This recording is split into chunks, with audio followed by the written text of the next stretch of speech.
اعوذ باللہ من الشیطان الرجیم بسم اللہ الرحمن الرحیم۔ حضرت ابو ہریرہ رضی اللہ تعالی عنہ فرماتے ہیں کہ رسول خدا صلی اللہ تعالی علیہ وسلم نے ارشاد فرمایا کہ جب میت کو قبر میں رکھ دیا جاتا ہے تو اس کے پاس 2 فرشتے آتے ہیں جن کا رنگ سیاہ اور آنکھیں نیلی ہوتی ہے، جن میں سے ایک کو منکر دوسرے کو نکیر کہا جاتا ہے۔ وہ دونوں اس سے پوچھتے ہیں کہ تو کیا کہتا ہے ان صحاب کے بارے میں جو تمہاری طرح بھیجے گئے؟ وہ اگر مومن ہیں تو جواب دیتا ہے کہ وہ اللہ کے بندے اور اس کے رسول صلی اللہ علیہ وسلم ہیں۔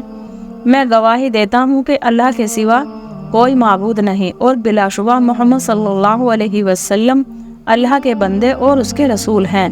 یہ سن کر وہ دونوں کہتے ہیں کہ ہم تو جانتے تھے کہ تو ایسا ہی جواب دے گا۔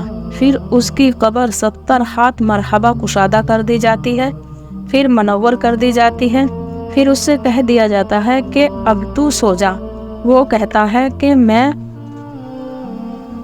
میں تو اپنے گھر والوں کو اپنا حال بتانے کے لیے جاتا ہوں۔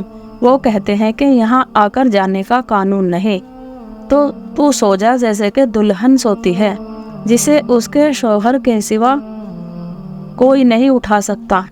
وہ آرام سے قبروں میں رہتے ہیں یہاں تک کہ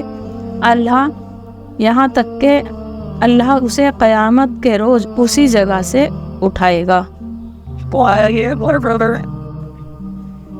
اور اگر مرنے والا منافق یا کافر ہوتا ہے تو وہ منکر نکیر کو جواب دیتا ہے کہ میں نے جو لوگوں کو کہتے سنا وہی کہا، اس سے زیادہ میں نہیں جانتا۔ وہ دونوں کہتے ہیں کہ ہم تو خوب جانتے تھے کہ تو ایسا ہی جواب دے گا۔ پھر زمین سے کہہ دیا جاتا ہے کہ اس کو بھیج دے۔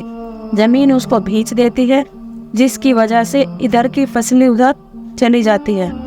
پھر وہ قبر کے اندر عذاب ہی میں رہتے ہیں یہاں تک کہ قیامت ہو، خدا اسے وہیں سے اٹھائے گا۔ ان حدیثوں سے معلوم ہوا کہ ایمان والے عالم برزخ میں مطمئن ہوں گے اور ان کے ہوش و حواس سلامت رہیں گے۔ ان کو نماز کا دھیان ہوگا اور فرشتوں کے سوال کا جواب دینے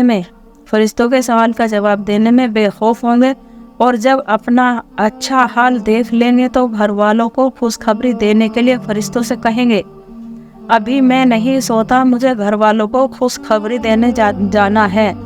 اور انتہائی خوش ہوتا ہے، اور اتنا خوش ہوتا ہے کہ جب وہ جنت میں اپنا ٹھکانہ دیکھ لیتا ہے تو وہ کہتا ہے کہ اے رب قیامت قائم فرما، اے رب قیامت قائم فرما۔ خوشی سے وہ کہتا ہے کہ جتنی بھی جلدی ہو سکے میں جنت میں پہنچ جاؤں جس پر خداوندہ عالم کا کرم ہو۔ اس کو ہوش و حواس سلامت رہتے ہیں، باقی رہتے ہیں، اور اسی سے اللہ جل شانہ صحیح سوال و جواب لے لیتے ہیں، جیسے کہ سورہ ابراہیم میں فرمایا۔